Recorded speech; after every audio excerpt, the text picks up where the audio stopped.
breve presentación entre Sara y yo, un poco del libro, y luego dejar, por supuesto, la palabra a Mamen, que es la que más esperáis que hable. Así que, sin más, Sara va a empezar con la presentación. Gracias.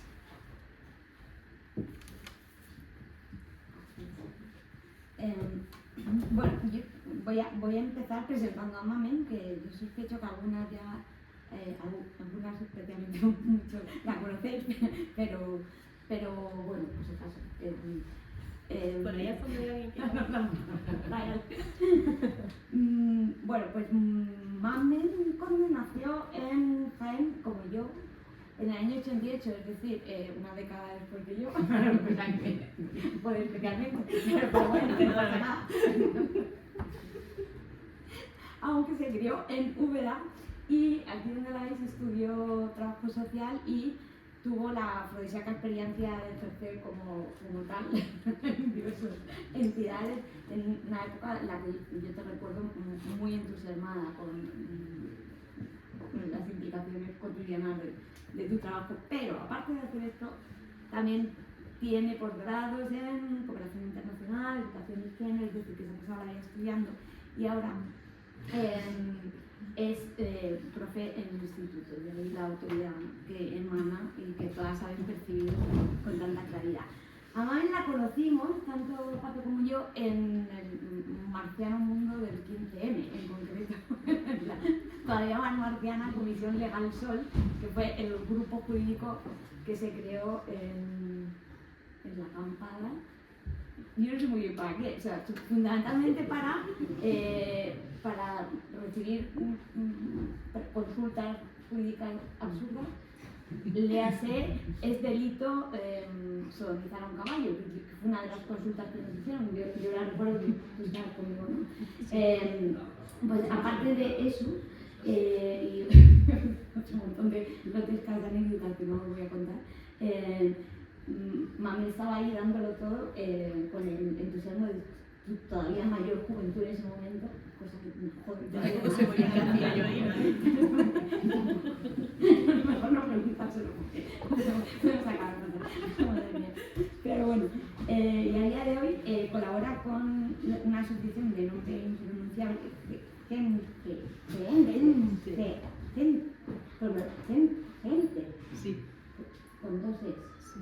Vale, que es una asociación LGTBIQ de Jaén, que tiene mérito de estar haciendo esto en Jaén, tengo mucho mérito que yo te admiro.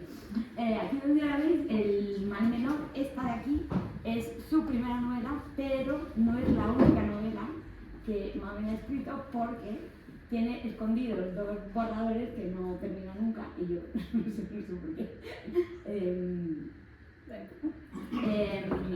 Ya va siendo hora, Mamen, querida. Y aparte de esto, ha ganado incluso premios de relato corto, como el concurso de narraciones breves del Diario Ideal, y se dedica además, como si tuviera poco tiempo ya, a publicar en miles de blogs y colabora con una cosa que no sé lo que es, que se llama We Lover Size, que no sé, ya entrarás tú, pero no sé qué diablos es eso. Soy viejuna, perdón. Y aparte de esto, es cofundadora, copresentadora y directora de un precioso podcast sobre literatura que se llama Érase esta vez. Y esto es una parte de lo que tengo que decir sobre Mamen, pero como no voy a estar aquí todo el día hablando de ti, le voy a pasar la palabra a Pato y luego vuelvo. Bueno, pues ¿qué tenemos con el mal menor? Te voy a contextualizar un poco esta estupenda novela, que tengo que decir que soy de estas personas afortunadas por poder leer las cosas que Mamen va escribiendo, porque soy muy pesada y le digo, mándamelo, y entonces aprovecho para hacer mis críticas y decirle mis cositas, pero bueno, que sí que tengo esa, y quiero presumir de ello, esa posibilidad siempre de acercarme antes a lo que Mamen ha escrito, antes incluso de que esté publicado.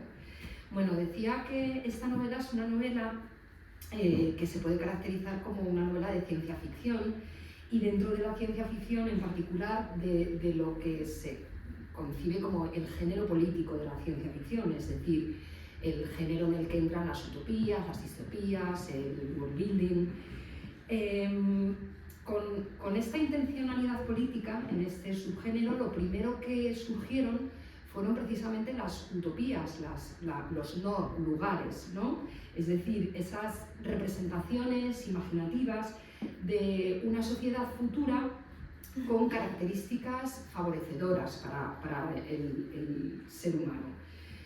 Se quiso ver, por ejemplo, se ha querido ver una protociencia ficción en la República de Platón, o en la Ciudad de Dios de San Agustín de Hipona, o por supuesto en la Utopía de Tomás Moro, que es de donde se acuña este término, ¿no?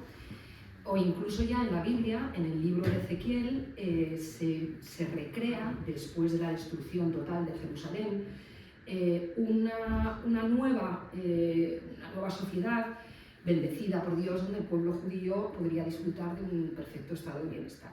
Teníamos, por tanto, un terrenillo históricamente plagado de utopías, de pensamientos acerca de las sociedades ideales, pero ahora lo que vamos encontrando es más bien todo lo contrario, ¿no? Las distopías, que ciertamente han llegado más tarde, fundamentalmente a raíz de las dos guerras mundiales. Bueno, el término de distopía fue acuñado por Stuart Mill en una conferencia sobre agricultura. Ahí dejó caer esta no utopía, ¿no? Todo lo contrario a la utopía. Este sentimiento que después de las dos guerras mundiales se creó un poco en los literatos, también otro tipo de artistas, sobre que el futuro puede ser terrible y de que además probablemente venga en forma de totalitarismos, y ahí es donde se empiezan a publicar novelas como Mundo Feliz de Adolf Huxley, o 1984 de George Orwell, o El cuento de la criada de Margaret Atwood, aunque Margaret siempre dijo que ella haga ciencia ficción, pero bueno, como ejemplos más conocidos. En estas novelas, que insisto, he citado las tres quizás, o entre las tres más conocidas, se presentan por lo general sociedades tiránicas, sociedades deshumanizadas, que están devastadas moralmente y en ocasiones también incluso física o fácticamente, geográficamente, si queremos. En pocas ocasiones se dibuja un entorno posapocalíptico. Ha ocurrido algo, es decir, un evento que ha devastado la Tierra, una guerra, una catástrofe, una pandemia, o ataques de seres extraterrestres, y la sociedad se encuentra un poco tratando de sobrevivir. Claro, las distopías son siempre sociedades indeseables en sí mismas. Y luego, bueno, tendríamos ese world building, que es otra cosa, es la construcción de mundos, ¿no? Se crean mundos con características geográficas, lingüísticas, económicas, propias, es decir, se hacen mapitas, se crean idiomas, que son además diferentes a los ya conocidos, ¿no? Pues el universo de Harry Potter, que Mamen es una gran fan, de Rowling, o la Tierra Media de Tolkien, o el Arrakis de Ursula K. Le Guin, pues serían estos ejemplos. Claro, yo decía, el libro El mal menor es una distopía que todas las distopías se han querido ver, o se pueden ver, como fórmulas literarias de advertencia, ¿no? de protesta, para alertar sobre lo que nos puede venir, sobre cómo pueden ser sociedades totalitarias. Se nos advierte de posibles retrocesos en los derechos por lo general. Se recuerda que no existen los derechos como derechos naturales, es decir, que si el hombre, como los animales, tienen o no tienen derechos, es porque nosotros mismos nos los concedemos, los garantizamos y los defendemos. Es decir, o se proclaman, se defienden y se ejercitan, o no se tienen los derechos, y que se pueden perder, desde luego. El mal menor en particular No quiero destriparos mucho de la novela porque hay que leerla y además, pues eso, no creo que sea bueno conocer demasiado del argumento, pero sí se puede saber, por lo menos para que quien no la haya leído tenga ningún interés en hacerlo, ¿no? Que lo que retrata es una España, es decir, es una distopía, en este caso aquí en la Iberia, de 2035. Dos jóvenes se conocen el día de su boda, están obligadas a casarse con una persona que ha sido asignada, es decir, no se conocen, insisto, se conocen el día de la boda, han sido asignadas por el sistema estatal de matrimonios porque han cumplido 25 años sin haber encontrado pareja, ellas mismas. España se ha visto liberada de personas migrantes, por lo cual, claro, para combatir la baja natalidad se obliga a las mujeres en edad fértil a tener hijos. Por supuesto, estas personas son de sexo opuesto, son un hombre y una mujer, la homosexualidad está totalmente prohibida y penada, y las relaciones matrimoniales vuelven a regirse por los más rancios principios patriarcales, es decir, hay un hogar, un apellido familiar, que es el del varón, y al que se debe obediencia. Este es un poco el planteamiento. Hay un CNI que monitoriza la ciudadanía, que graba las conversaciones a través de los móviles, es decir, que también tenemos aquí el componente tecnológico, ¿no? que facilita todo este control de las personas también con cámaras omnipresentes. Hay campos de trabajo forzado para disidentes políticos y sociales, hay campos de mujeres gestantes, que van a entregar a sus hijos a matrimonios estériles de gente de bien, como ha dicho el hijo, hay gente de bien y gente que no es de bien. Hay delitos como la tradición ideológica que se comete, por ejemplo, por el mero hecho de no comparecer ante la sociedad, la sociedad estatal de matrimonios, el SEM, para cumplir con esa obligación.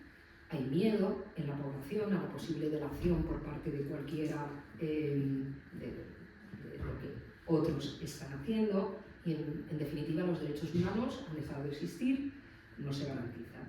Derechos pues, como el derecho a la igualdad, al libre desarrollo de la personalidad, la libertad ideológica, todo esto pues eso ya no existe. La novela se escribe en primera persona a partir de esos dos personajes que permiten construir toda esta nueva España alternándose en el uso de la palabra, y solo hay algunas interrupciones puntuales que son las de los informes de un siniestro funcionario del CNI que es Andrés Cejudo o Andrés Martínez. Sí. Cejudo Martínez. Que terminan de pintar un planteamiento terrible, una auténtica pesadilla social. Pero luego también tenemos, de lo que podemos hablar, de lo que me gustaría que habláramos más adelante, otros personajes muy diversos en la novela, algunos claramente inspirados por la realidad, como por ejemplo esa Mar, amable médica de pelo blanco, que era otra compañera nuestra de Leva al Sol. Médica de pelo blanco. No soy muy sutil. Bueno, y aquí, para ir yo ya concluyendo y dando pie a que empezamos a hablar un poco del libro, lo que me planteo es que este libro surge en el marco de algo que puede ser considerado casi como tendencia o moda.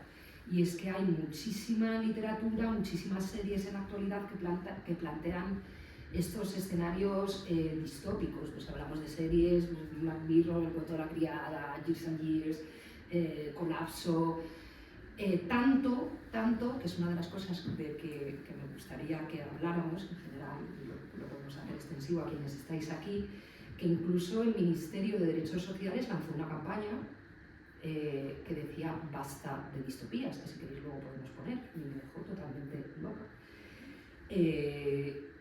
Basta de distopías en septiembre del 2022. Porque claro, antes decía que hay un planteamiento posible de la distopía, que es la advertencia, el que creo, ya Mabel nos dirá, que es por donde pretende ir ella, ¿no? ¿Qué ocurre cuando hay una inactividad, cuando hay una dejación, ¿no? Cuando nadie dice nada, todo el mundo calla?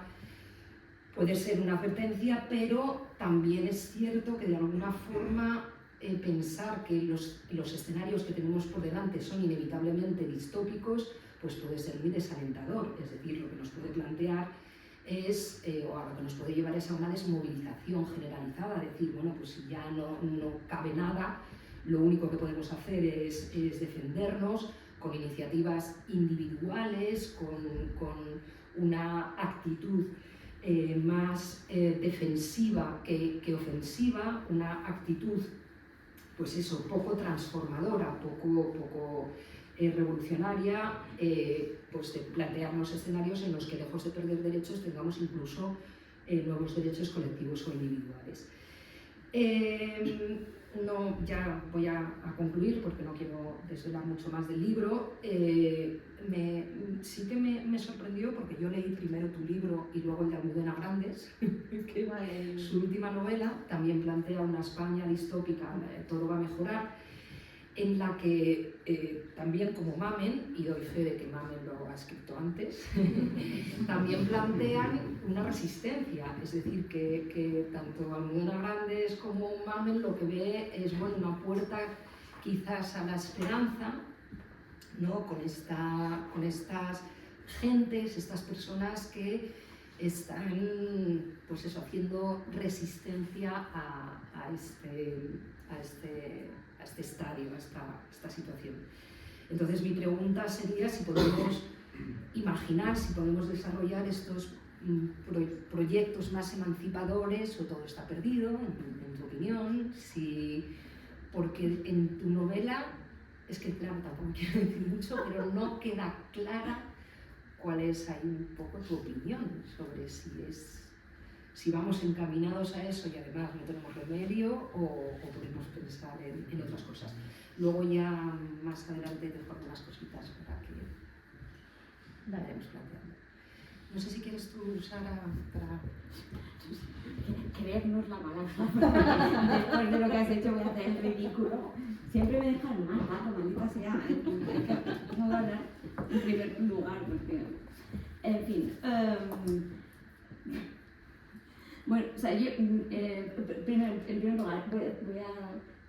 Ya sé que no os importa la mierda, pero he de confesar, a mí no me gusta nada la ciencia ficción, no me gusta nada o sea, como es la típica... O sea, soy una lectora concentrada, vamos, pero es la típica cosa que no, ni el cuento de la criada, vamos, que es que no he leído nada de esto, porque... Y he de decir que me empecé leyendo por puñetero compromiso, porque es mi colega, la novela de Mamen, y no la podía soltar. O sea, es que no es, o sea, que realmente es, o sea, doy fe de que es buena, porque, vamos, yo, si me cuentan que va, nunca la hubiese cogido, y me parece que es así, o sea, que... No, yo no me como nada, la verdad. O sea, mi primera gran duda en relación a... Es que Pato me ha encomendado contextualizar políticamente esto, que no sé muy bien a qué es, ya lo sorprendería, pero bueno, o sea, no... Es doctora de políticas. Gracias. Por algo. Vaya, no vais a comprobarlo, no me refiero a mí. Pero... Dicho esto... Dice la compro que le devuelva el título. Encantada. No, claro, mi primera gran duda es si realmente lo que tenemos es un escenario distópico en la novela, porque a mí hay muchas de las cosas que suceden en esa sociedad distópica que están sucediendo ya, vamos, que las vemos de manera cotidiana, ¿no? O sea, que el trato que recibe la migración irregular en la frontera sur se parece bastante a una política de exterminio y de tortura, con las formalización de fronteras, con la comunidad LGTBIQA+, ha ganado derechos, pero yo sé, en ciudades como Madrid se registran 50 agresiones de este signo al año. No me quiero imaginar lo que es claro. Los recortes en derechos y libertades, en la represión de la protesta, no voy a hablar de mi tema últimamente. Pero, o sea, pues esto, reformas legislativas, si hablamos de videovigilancia, hablemos de videovigilancia, porque esto es una realidad como ultra cotidiana. Y para qué hablar del ministro del Interior y la política de procesos de derechos y libertades. Yo que sé o sea, que mi duda es si realmente el cuento que está contando no es más que una explicación grosera de cosas que estamos viviendo a día de hoy. Y si no lo fuera, en realidad claramente plantea un escenario que no es necesariamente imposible y desde luego no necesariamente lejano, ¿no? O sea, que la crisis climática y sus consecuencias, entre otras cuestiones, acelerarán muy probablemente situaciones muy parecidas a esto.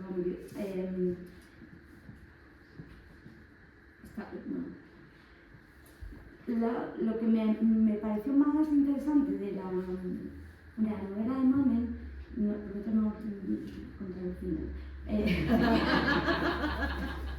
Sobre todo era un sueño de recibo. No, sobre todo es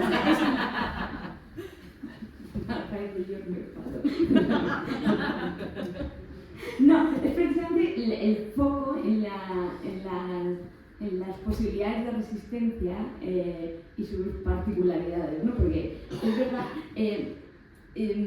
o sea, me gustó mucho la mirada del outside, o sea, de la persona que no forma parte habitualmente de los circuitos politizados, etcétera, que de repente se ve abocada a llegar a un sitio donde hay un montón de reglas ultra rígidas y absurdas que no entiende y no, o sea, que creo que eso ya al final lo hemos acabado olvidando, ¿no? Desde la primera vez, pero me parece que es ahí donde se advierten como los matices de la dificultad de integrarse en los códigos más o menos formales o informales de las políticas de la resistencia, incluso a día de hoy, ¿no? Y sobre todo me gustó mucho porque es como una mirada muy incrédula y muy honesta. Y me recordó mucho haber visto, ¿veis? No me gusta nada el este distópico, pero sí que he visto, de confesar, la cosa esta de la serie Colapso, la habéis visto, ¿no? Pues hay un capítulo maravilloso, si no lo habéis visto lo voy a destrozar, en el que un grupo de seres humanos aparece en mitad de una especie de comunidad hippie autogestionada en mitad del campo y ahí se puede comprobar que los movimientos sociales no estamos preparados para gestionar ninguna situación de crisis de ninguna manera. Es una constatación clara del fracaso. Entonces, a mí me recordó mucho esto, ¿no? Como llegar y empezar a ver desde fuera todas las cagadas de todas las rigideces de la...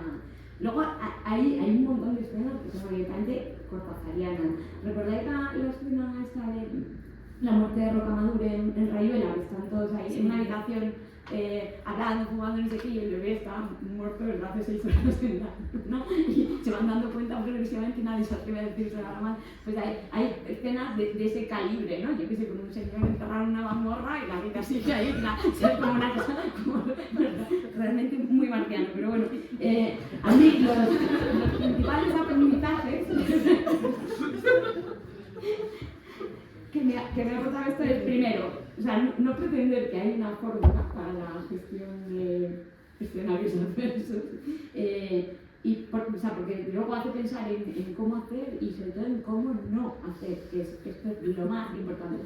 El segundo gran aprendizaje es que el mundo está lleno de marcianos y los movimientos sociales tienen muchos más, o sea, como la proporción aumenta, ¿no?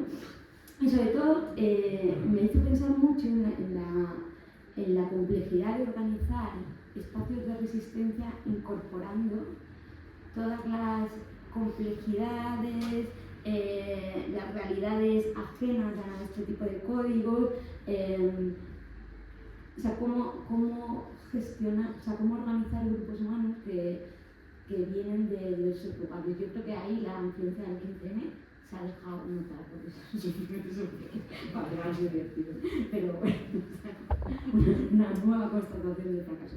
Pero bueno, me parece que hay como una mirada muy humana y compleja en personajes, pues esto, ¿no? Que se enamoran, que se enfadan, que rompen, que es como la parte que nunca se cuenta, ¿no?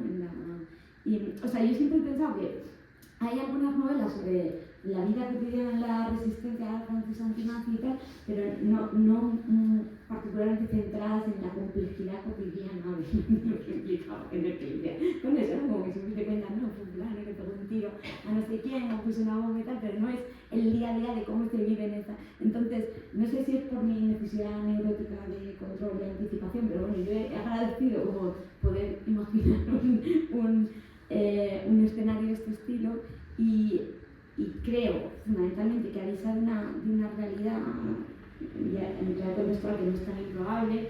O sea, miremos las leyes italianas ultra recientes en materia de rescate de migrantes en alta mar.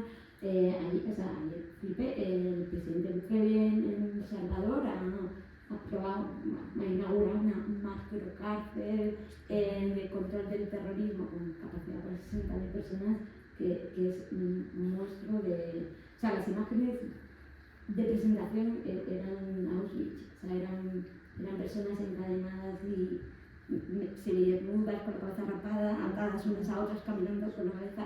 O sea, como, bueno, o sea, que a lo mejor el problema no está muy lejos. Y sobre todo permite anticipar cómo hacer frente a situaciones complejas, preferiblemente antes de acabar viviendo en el sótano de la casa de Maclasca. Quien haya leído la novela sabrá a lo que me refiero. Pero a mí por lo menos me hizo pensar en cómo seremos en un futuro que va a tocar a ti por los 10 años estos de mi vida, que ya estaremos... Yo me quito de en medio, ¿eh? O sea, ¿cómo seremos? ¿Dónde estaremos? ¿En qué lado del asunto estaremos? ¿Estaremos acomodadas o no en esos parámetros o intentando sobrevivir en la resistencia? Me hizo pensar que la planificación en realidad no sirve de nada, mentira, pero bueno. Y me hizo pensar en la importancia de llevarse novelas como estas al exilio de la resistencia, también a Hannah Arendt, todo se ha dicho, pues sobre todo para no morir de aburrimiento. Voy a dejar de decir estupideces, ¿vale? Habla tú.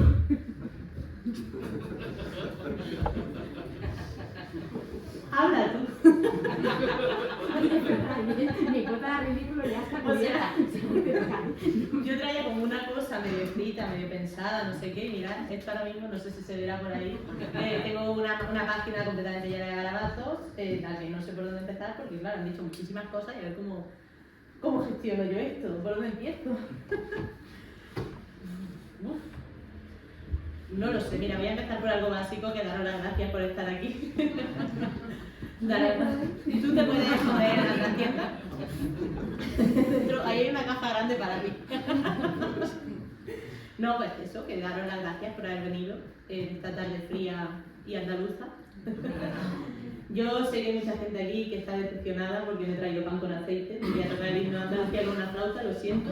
Yo lo hubiera hecho, pero este es un sitio serio y respetable y me daba vergüenza, ¿vale? Pero pensé en hacerlo, dije, hacemos ahí un día de Andalucía en el exilio, ¿no? Pero que muchas gracias por haber venido y también muchas gracias a Traficantes por tenerme, porque yo ya estaba muy nerviosa porque Traficantes lo considero un sitio súper imponente para mí, muy importante, y yo soy una indie que la publica una editorial pequeña y que tiene su primera novela. Entonces, gracias a ciertas personas como ella que me gestionan cosas, pues estoy aquí, pero siento que me he colado en la fiesta. Entonces, gracias por tenerme y gracias por venir. Y bueno, y también gracias a personas como vosotras o más gente que está en el público, porque yo siempre creo que este libro es como un libro comunitario, porque lo he escrito yo, pero lo he escrito con ayuda de mucha gente, ¿vale? Entonces, estáis las personas que me habéis influido en algún momento de mi vida ideológicamente o me habéis prestado libros que me han hecho pensar, las personas que me habéis ayudado con el libro leyéndolo, sacándome errores, o sea, aquí tengo gente que me ha hecho más trabajo de editor que mi propio editor de la editorial, entonces, pues muchas gracias porque de verdad esto no lo hubiera hecho yo sola ni de coño. ¿Y ahora qué hago?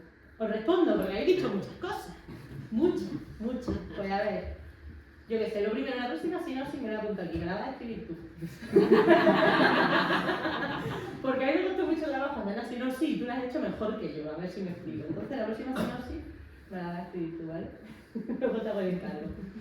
A ver, pues bueno, es que no sé muy bien por dónde empezar porque habéis dicho muchas cosas, pero sí es verdad que, por ejemplo, respecto a lo que tú hablabas de las distopías, ¿no? De que, pues eso, la mayoría de las distopías parten de una visión de que ha habido alguna catástrofe que ha hecho que el mundo cambie o que hay una situación de un totalitarismo, ¿no? Algún gobierno totalitarista. Y mi novela no. En mi novela no ha habido ninguna catástrofe y tampoco un gobierno totalitarista, un gobierno democrático. Es decir, la gente ha elegido o ha elegido no elegir y ha dejado que eso ocurra. Entonces, a lo mejor la catástrofe somos nosotros, no lo sé, pero es verdad que sí, que es una advertencia, pero una advertencia de no de lo que puede llegar a ser, sino de lo que podemos dejar que ocurra. Es decir, yo creo que cada día, con lo que hacemos y con lo que no hacemos, vamos construyendo el futuro. Entonces, si ante cosas que sabemos que están ocurriendo no hacemos nada, porque es muy cómodo, porque es lo que decía Sara, o sea, la distopía ya es real, solo que no nos afecta. Pero hay personas que viven ya en una distopía, todas las personas, o sea, la noticia esta del naufragio de ayer, que haya titulares que sean un nuevo naufragio masivo de inmigrantes, es como un nuevo, que ya esté tan normalizado que sea otro más, eso ya es distópico de por sí, solo que a nosotras, las que estamos aquí, pues no nos afecta de manera directa. Entonces, pues bueno, pues para nosotras la distopía todavía es como algo que podría pasar, ¿no? Entonces, pues en ese sentido, más que es una advertencia de lo que podríamos llegar a dejar que ocurra si no hacemos nada, porque el momento para que no pase es ahora, ¿no? Bueno, no quiero pensar que ya hayamos dado la vuelta, ni siquiera me voy a plantear si es posible o no frenarlo, pero es verdad que cada día, con lo que hacemos o no hacemos, podemos prevenir o dejar que ocurra. Y muchas veces es más lo que no hacemos, no es lo que hacemos, sino el no hacer nada, el ya está. No sé, pues yo no voy a hacer nada porque no es problema mío, o porque yo ya bastante tengo, o porque yo sola no puedo cambiar las cosas. Y no estoy acusando nada de nadie, yo soy la primera que me pasa muchos días, hay días que no hago nada por mejorar el mundo. Tampoco lo empeoro mucho, pero da igual, eso no es suficiente. Entonces eso, y luego lo que decía Sara también sobre la resistencia, ¿no? Lo que yo planteaba efectivamente era eso, era un rollo de que es mejor para mí prevenir que resistir. Yo lo que he visto de las personas que conozco, porque yo ya no considero que yo esté en ningún tipo de resistencia de nada, pero por ejemplo tú sí, es que resistir es una mierda. Gracias. ¿No? Es que es así. O sea, resistir contra algo es oponer resistencia contra algo, es decir, estar todo el rato empujando contra algo que te empuja a su vez. No puedes estar relajada, siempre tienes que estar renunciando a cosas. De hecho, el personaje de Gorka, que es mi personaje favorito de la novela, aunque yo sé que mucha gente tiene un poco de coraje, quiere representar eso, ¿no? Como que para resistir o intentar hacer cambios tienes que renunciar a cosas y tienes que hacer sacrificios. Y normalmente son sacrificios personales, y sacrificas tu tiempo libre, tiempo en pareja, o tu dinero, tu disponibilidad, todo. Entonces, resistir, la resistencia es dura, es mucho mejor no tener que llegar al escenario en el que sea necesario, porque claro que ya hay resistencia, no hace falta pensar en una distopía, insisto, todas las personas, pues yo qué sé, gente que milite en cualquier movimiento para ayudar a gente, o gente que sea voluntaria en según qué entidades, eso es una forma de resistencia, y eso es duro. Es duro en el sentido de que es mucho más cómodo quedarte en tu casa viendo Netflix, o no. No estoy diciendo nada raro, entonces por eso sí que hay una advertencia de que, como decía ella, todos los derechos que se pierden, o incluso que a veces renunciamos a ellos por lo mismo, pues hay gente que renuncia a derechos porque a lo mejor no lo afectan directamente. Entonces, yo qué sé, como tú no eres una persona, que te digo yo, no sé, lesbiana, a ti te da igual que no tengan derecho las lesbianas, entonces, ¿cómo?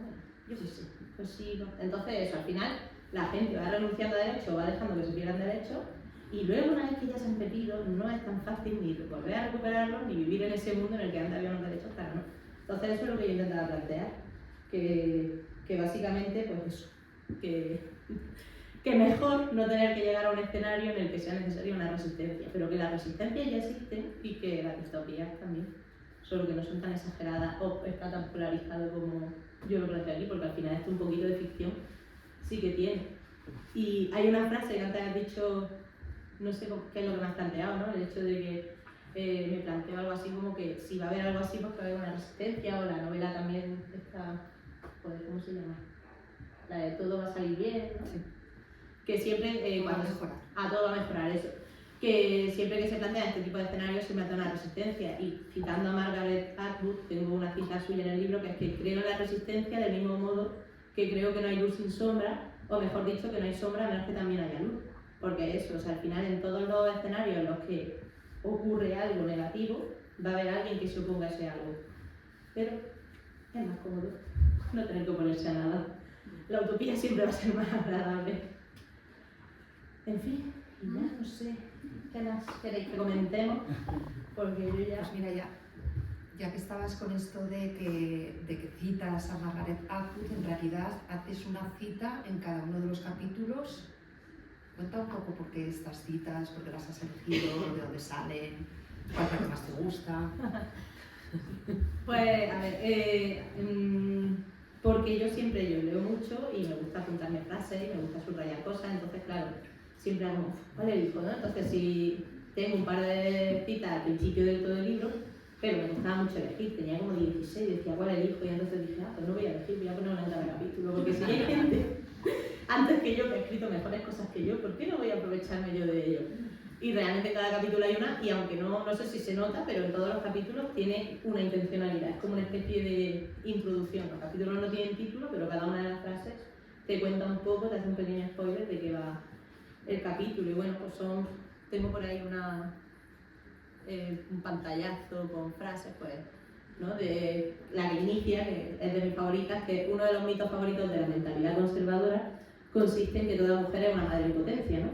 Que lo dijo Kate Miller, y básicamente es uno de los ejes del libro, ¿no? Yo cuando empecé a leer el libro, pues había muchas cosas de la realidad social y política que me inspiraron y me hicieron pensar, pero también mi propia experiencia como mujer de 30 años que no tiene hijos, de la que todo el mundo de un modo u otro presiona para que los tenga.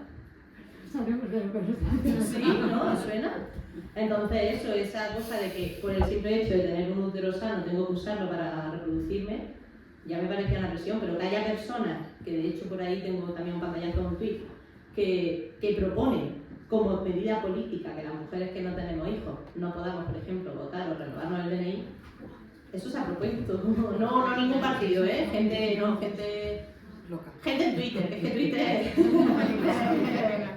A ver, ¿lo tengo por ahí? ¿No lo tengo? Ah, pues creía que tenía... O sí. No lo sé, pues tenía un pantallazo por ahí donde se decía eso. El caso es que al final, pues, son cosas que nos ocurren a todas, ¿no? También, ahora me he acordado que también había apuntado cuando has dicho tú lo de las escuchas y demás. Nuestro móvil ya no escucha, solo que ahora mismo solo lo hace con fines publicitarios. Y esto no es un rollo de... Siempre, ¿eh? Claro, claro, en principio solo con fines publicitarios, por eso digo que esto no es un rollo de gorrito de papel alba en la cabeza, que esto es así. Solo que, claro, como en principio no te afecta, porque bueno, pues ya está, lo aceptamos. Es una de las tantas cosas que aceptamos como normales, ¿no? O yo qué sé, o el propio...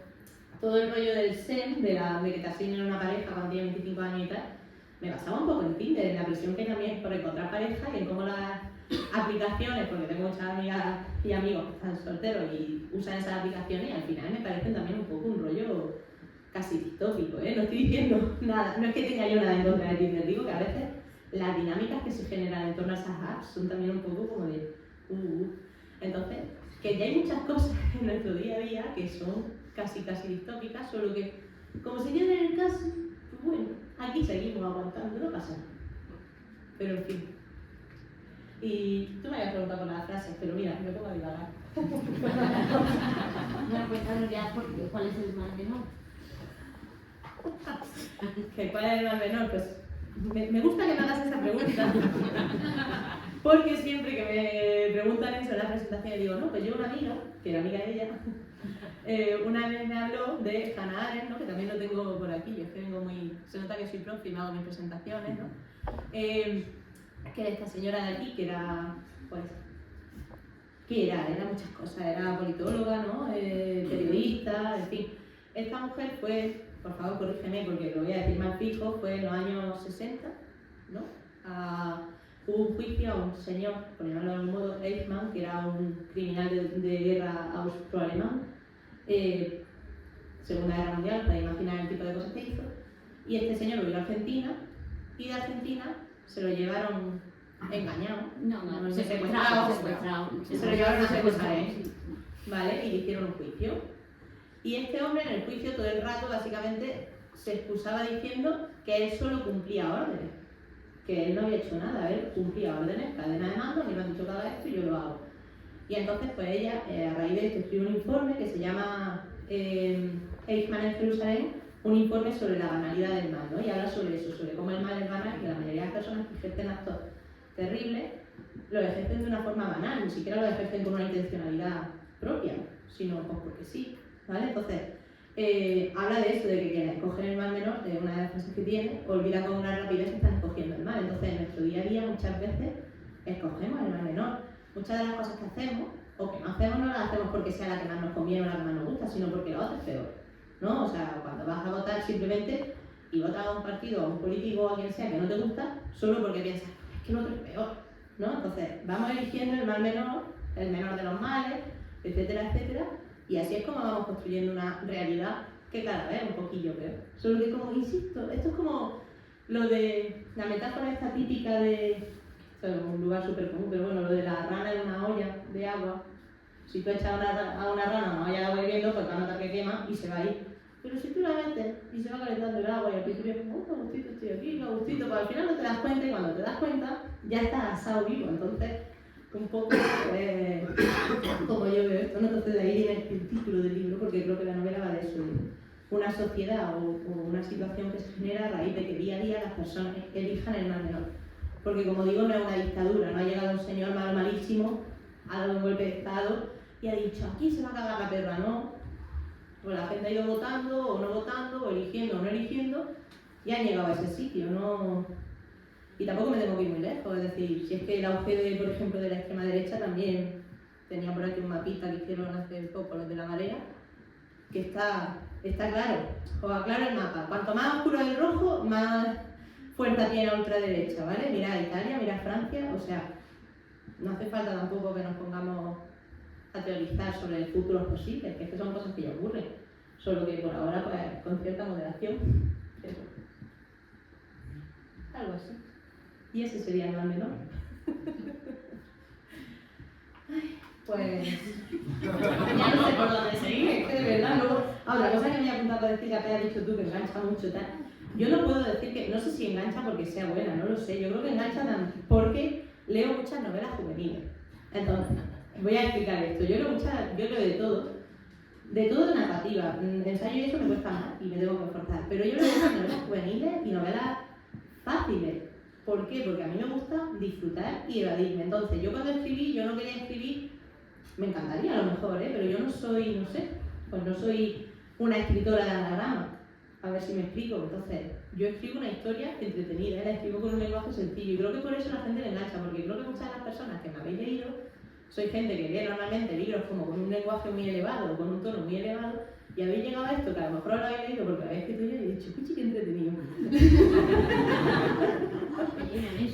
No, al contrario, que tú siempre lees cosas como muy... No, pero o sea, yo decía que me enganchaba porque, primero, porque tiene personajes complejísimos, que es como... que es una cosa que sorprende bastante, vaya, que tienen un montón de aristas, ¿no? O sea, no son personajes monolíticos, o sea, van cambiando, o sea, es como muy complejo. Y porque la sucesión de situaciones marcianas, yo las podía conectar con vivencias muy reales, con lo cual me como muy... O sea, que la secuencia era...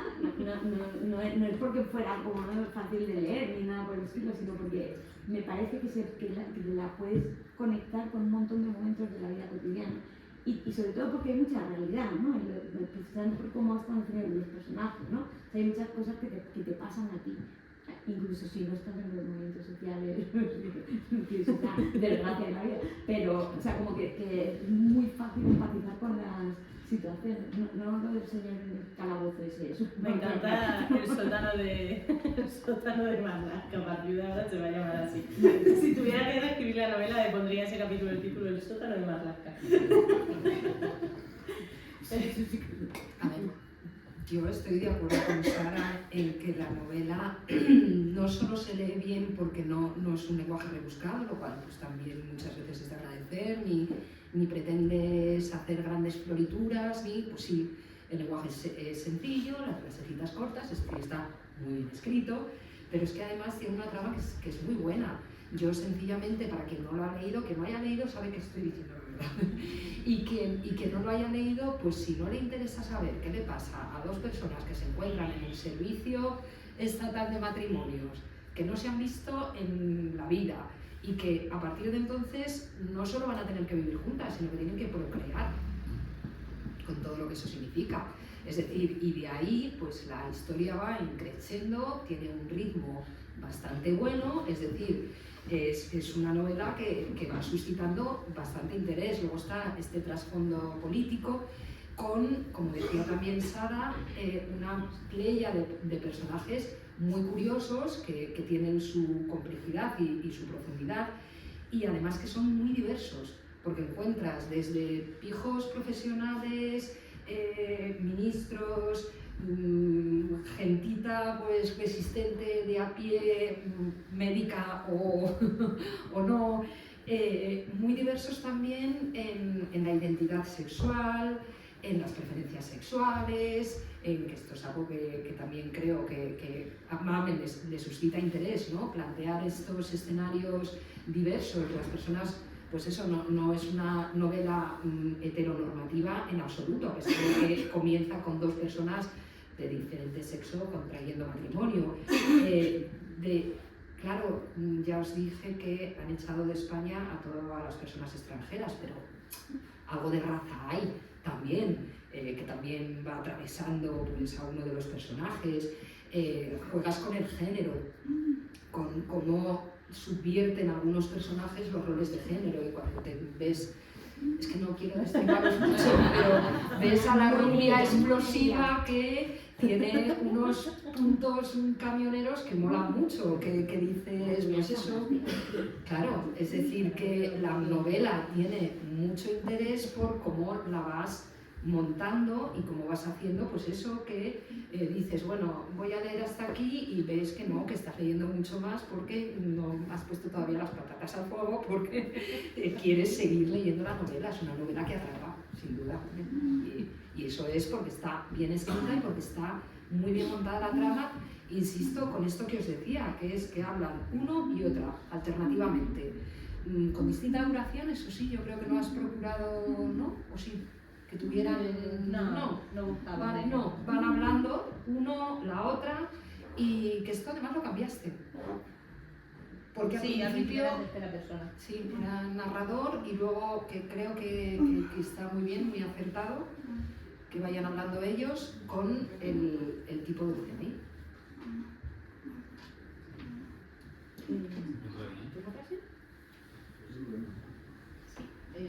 ¿Necesita algo?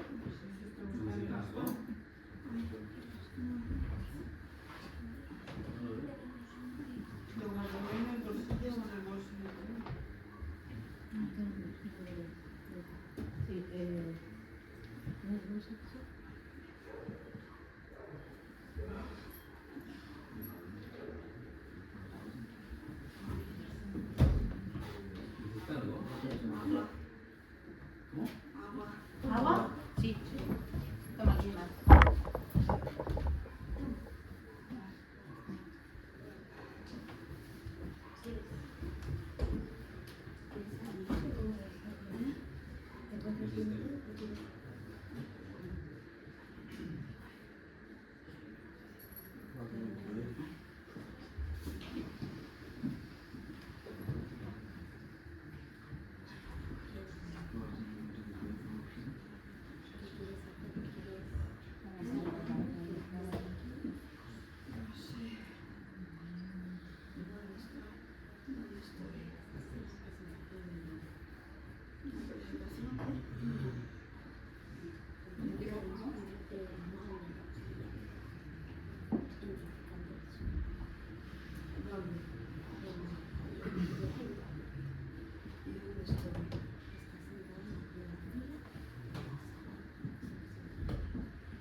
intentar continuar.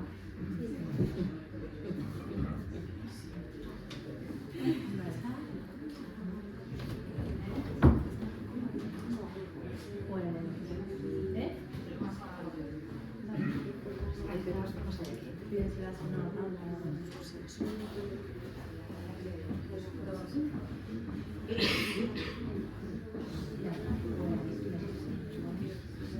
Había planteado lo de la variedad de personas que utilizan diferentes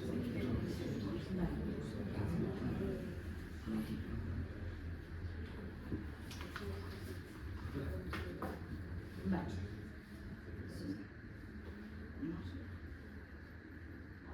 Sí. Vale. Pues vamos a seguir.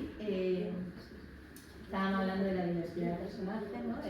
Eso me lo preguntaron hace no mucho en una entrevista que me hicieron, no me acuerdo, en un periódico de Jaén, y me decían que por qué había incluido personajes diversos, como si lo hubiese hecho como, no sé, pues venga, voy a meter a un negro, ¿vale? Como plan, para elegir, y no. Yo simplemente cuando me planteé la historia, que de hecho ni recuerdo muy bien cómo lo planteé y tal, pues simplemente funciona así, ¿no? Porque al final yo creo que en un multilingüismo la gente es diversa, o sea, no todo el mundo es blanco, no todo el mundo es heterosexual, entonces, pues bueno, al final esa diversidad de personas se tiene que reflejar en la ficción, pero no creo que sea una inclusión forzada, como hablamos últimamente y demás, sino creo que es algo real, claro, o sea, la cultura pop y todo eso, ¿no? Simplemente la realidad es que el mundo es diverso, ¿no? Entonces, pues bueno, eso no se puede ocultar cuando escribimos cualquier tipo de ficción, de hecho es necesario que exista. Ah, sí, sí, lo tengo aquí.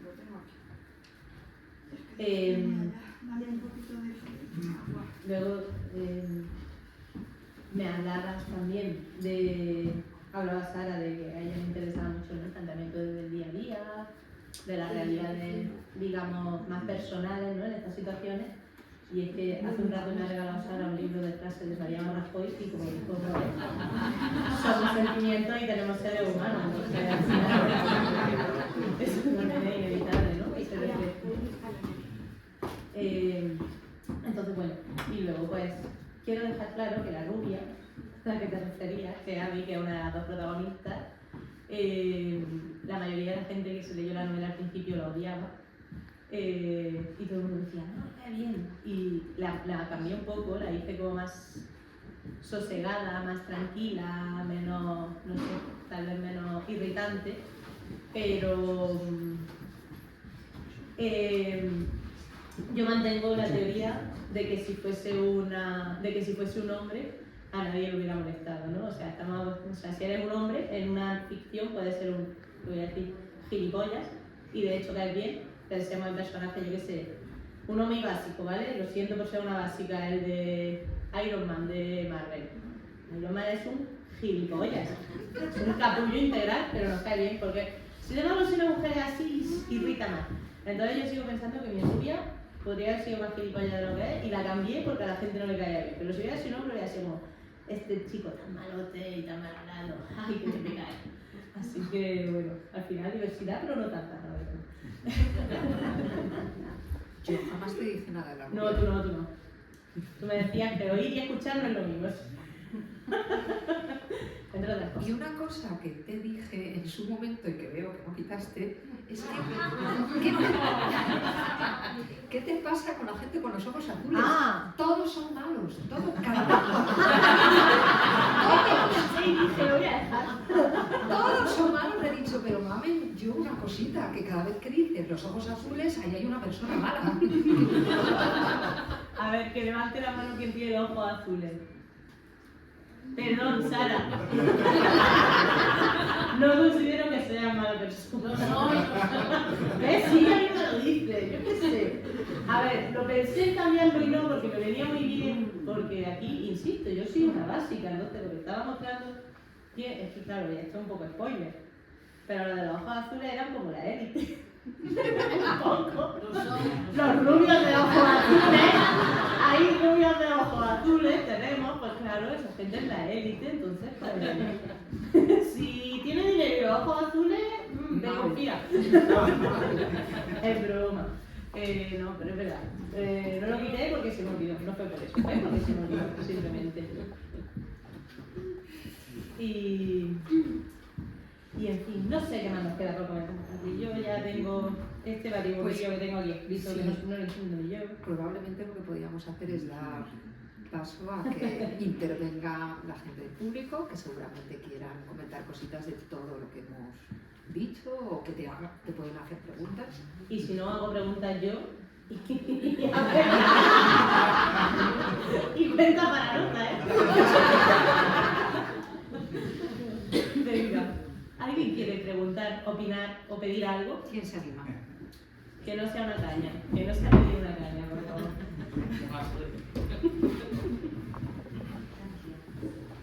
Hola, mami guapa. Hola, Violeta, papá. Pregunta. Uy, qué fuerte soy, ¿no? Si tuvieras que definir cada uno de los personajes principales o tus favoritos con una característica humana, ¿cuál le pondrías a cada uno? ¿Te gusta la pregunta? No. Siguiente pregunta. Pues que esa pregunta es difícil, es para pensársela mucho, pero no lo sé. Supongo que Abby sería el inconformismo, tal vez. Bruno creo que representa la culpa, el sentimiento de culpa constante. Gorka representa el sacrificio y Iván representa qué buena gente, este tío, qué buena gente, ¿sabes? Qué buena gente. No sé si el adjetivo no me sale, pero qué buena gente sería Iván. No sé si eso responde a tu pregunta. Responde muy bien. Seguro que luego cuando escuche esto pienso, vaya tontería dije, pero son las cosas del directo. ¿Alguien más? Por favor, preguntas cosas, opinar. Es gratis. Hola, ¿qué tal? Como me terminé la novela prácticamente anoche, hay una cosa que, porque como que todo está muy centralizado en Madrid y el resto de los grupos sí que están como más alejados, ¿no? Y me da la sensación como que fuera de Madrid la cosa es un poco más relajada. ¿Es posible que sea así o es una sensación de... no lo sé? No, es verdad que a veces lo pienso y digo, no me gusta, de hecho, de las 3 novelas que he escrito, la única que está ambientada en Madrid, el resto intento que esté ambientada en el sur, vivo en Andalucía y todo eso. Pero es verdad que, claro, lo hice porque al final es que eso también refleja un poco lo que ocurre en nuestro país, ¿no? O sea, esto, al final la sociedad, la vida social y política, sobre todo política, está muy centralizada en Madrid. Y de hecho aquí es donde está el Congreso, donde está la mayoría de las cosas que pasan. De hecho, si te bajas ya te digo yo que no hay ni movimiento social ni nada, o sea, es como aburridísimo aquello. Entonces, claro, por eso un poco lo hice así, no porque en el resto de sitios esté más relajado, en el resto de sitios simplemente, tal y como yo lo planteo, hay pequeños grupitos de resistencia, pero no están ni tan organizados como aquí, ni tan presentes tal vez, están más disgregados, ¿no? Y aquí, pues como en la vida real suele suceder, se centraliza todo un poco más y por eso ocurre aquí, no es por otra razón. Venga, ¿alguien más quiere decir algo? Estoy un poco así como que estoy perdida, he perdido el hilo. ¿Para cuándo la próxima? ¿Para cuándo la próxima? Pues hombre, como antes he empezado a decir Sara todas las cosas que hago, no eran mentiras, las hago todas y también hago más, que no la contó ella. Entonces no tengo tiempo, entonces la tengo escrita, pero le faltan corregir muchas cosas, mejorar, ampliar, en fin, reescribir. Y todos los días digo, hoy va a ser el día, y cuando son las 8:30, 9 de la noche digo, ¿lo mismo? Lo mismo no. ¿Os acordáis de lo de que es viendo Netflix en el sofá se está más cómodo? Pues, efectivamente, entonces, pero bueno, está ahí y yo espero que salga y además le tengo mucho cariño a esa, creo que es bastante mejor que cualquier cosa que haya escrito antes, solo que tengo que terminar de pulirla. Y además está inspirada en la zona de Cazorla, que es de donde vengo, y me gusta mucho. Está inspirada, está con el trasfondo de una leyenda muy famosa allí, que es la Tragantía, entonces le tengo un especial cariño. A esta también le tengo mucho cariño, pero lo que no le tengo es tiempo. Entonces espero que pronto, pero no sé cuánto de pronto. Entonces el contexto no tiene nada que ver con el No, nada que ver. De hecho, mucha gente me ha preguntado, ¿y cuándo vas a sacar la segunda parte? Y yo,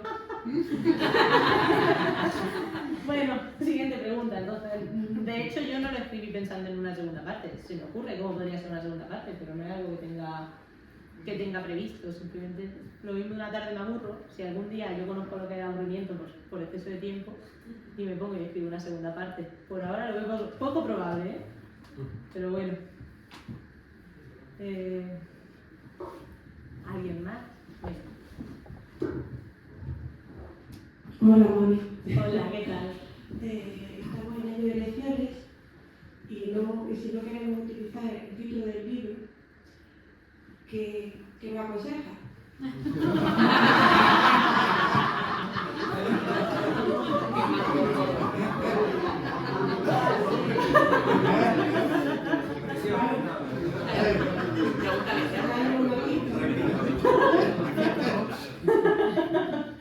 Pues yo me voy a aconsejar, yo no sé si mal consejo.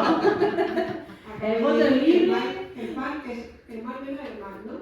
¿El qué? El mal menor también es el mal. Claro, porque eso, que no elijamos el mal menor, pero cuál es para cada persona, creo que cada persona entiende cuál es su mal menor, ¿no? Por ejemplo, para mí, y espero que la gente entienda esto que voy a decir, para mí, votar es el mal menor, en el sentido de, a mí no me gusta mucho el sistema democrático que tenemos establecido, cómo funciona, etcétera, pero creo que es menos malo que otras cosas, entonces yo voy y voto, aunque no esté 100% de acuerdo con cómo está montado el sistema político. Entonces, cada uno tiene que ver dónde está su mal menor y decir, pues este es mi límite, de ahí no paso, eso ya es muy personal. Sí que hay insisto, respetando a las personas que no votan, no voy a mirar a nadie, creo que nadie me ve, pero sí que hay una frase muy típica, ¿no?, cuando llegan estos días, que es que ningún partido cumple al 100% con lo que tú crees o con lo que tú defiendes, pero sí hay partidos que, seguro que hay alguno que cumple al 100% con lo que no. Entonces, pues que mejor será, pero vuelvo a lo mismo, es el mismo principio de mal, ¿no? Así que no sé, hija, que me hace una pregunta que no veas. Vale, bien. Estoy yo aquí. Parece que a nadie. Ay. Mira. Venga, aquí la zapata improvisada. Que muchas gracias, el libro está muy bien escrito, se lee rapidísimo. Bueno, en Navidad me leí la mitad y luego, como soy padre, que es rarísimo, del partido, porque es verdad que ya tengo más amigos que no son padres que lo somos, y eso es lo de este mundo tan distópico, ¿no? Entonces me lo leí la mitad en Navidad y luego un mes más después, claro, tuvo que pasar para terminarlo, ¿no? Entonces, yo simplemente eso, ¿no? Que lo que no hacen, mucha gente decide no tener niños, porque la verdad es que es difícil tenerlo. Yo tengo ahora a Ángel que va a cumplir 3 años y doy fe que es muy, muy difícil, ¿no? Entonces, es verdad que yo entiendo la gente que decide no tenerlo. A lo mejor es más menor, a lo mejor es lo más fácil, que es ver Netflix, ¿no? Pero bueno, aquí estamos, decidimos tenerlo.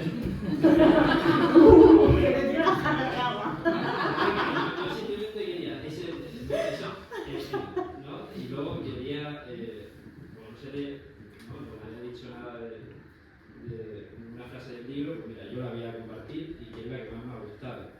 Sigo esperando a que las cosas vuelvan a la normalidad. En algún momento debe ocurrir, solo es cuestión de esperar a que el viento se lleve las cenizas para volver a ver el camino. No me encondo. Y enhorabuena. Gracias.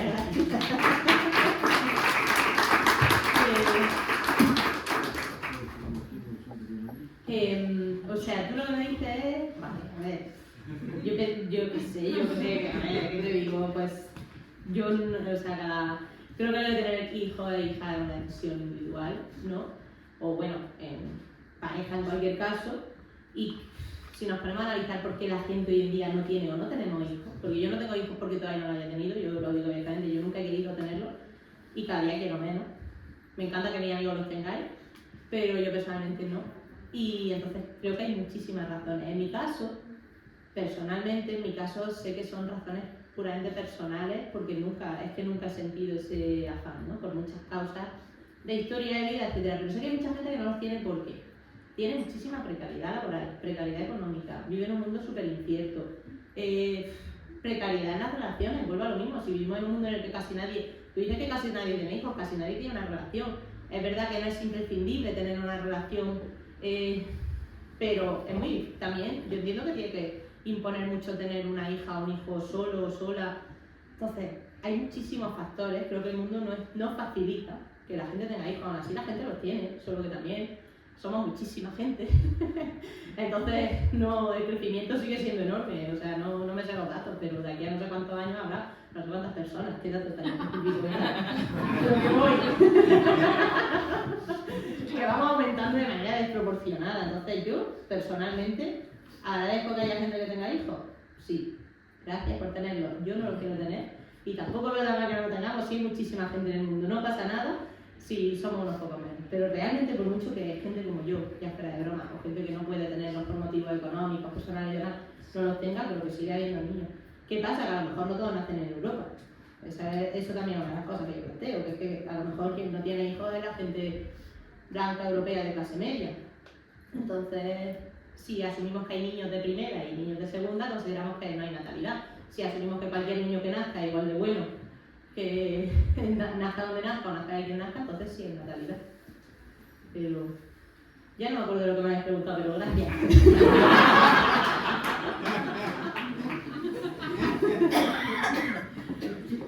En fin.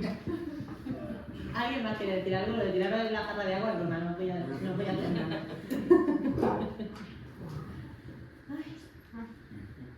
David. Has tenido una oportunidad de oro, ¿eh? Un micrófono se lo da a la gente todos los días. Bueno, pues no sé. ¿Tú qué tal? Bien. ¿Sí? Algún día, yo solo espero que Sara escriba su memoria. De verdad, os aseguro que sería el libro más apasionante que ibais a leer jamás. Pues no es broma. Ella lo sabe, la gente que lo conoce lo sabe. Tengo una capacidad para traer marcianos muy impresionante. Por eso. Claro, entonces todas las cosas locas que yo conozco que pueda haber metido en mi historia, muchas se las debo a ella. A cosas que he vivido con ella o cosas que me han contado. Entonces, bueno, pues ya está. Que no sé, ya.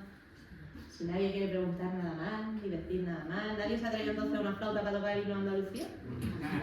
¡Qué decepción, ¿eh? A capela, mami, a capela.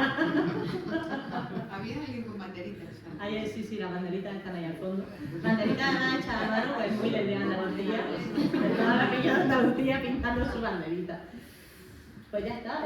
Mira, voy a leer que ya leo una frase, voy a leer que me... Voy a leer un pequeño párrafo y ya con eso, si nadie tiene más preguntas, ni en la mesa ni por ahí abajo, pues nos despedimos y nos podemos ir a hacer una, como nos gusta llamarla, una comisión de apoyo al pequeño comercio hostelero. ¿Vale? Es decir, tomar unas cañas en el barrio. Bueno, a ver. Cuando los pájaros desaparecen, no me queda más remedio que mirar las banderas. O mejor dicho, mirar la bandera, pues es siempre la misma, la bandera única repetida en cada balcón.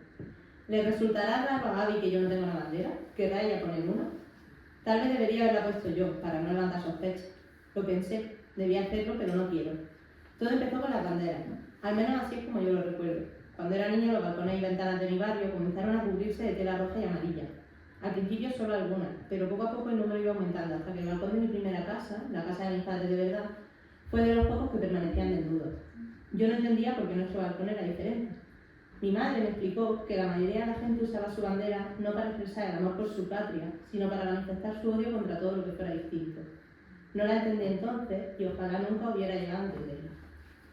Y ya, chimpón.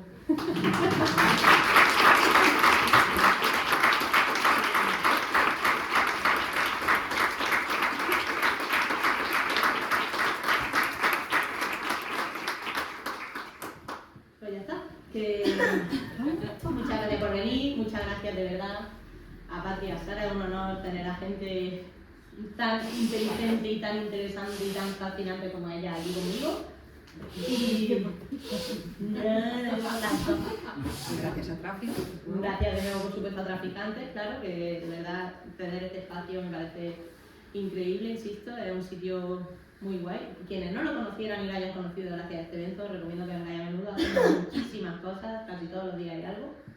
Y gracias, pues, a vosotras y a vosotros por haber venido, por escucharme, por leerme si no habéis leído, por aguantarme aunque no me leáis, y de verdad que es un placer y espero seguir escribiendo y que me sigáis acompañando. Y ya está, que vámonos a tomar algo quien quiera. Bueno, si alguien quiere que le dedique un libro y todo eso, también estoy aquí para eso y ya está, que muchísimas gracias.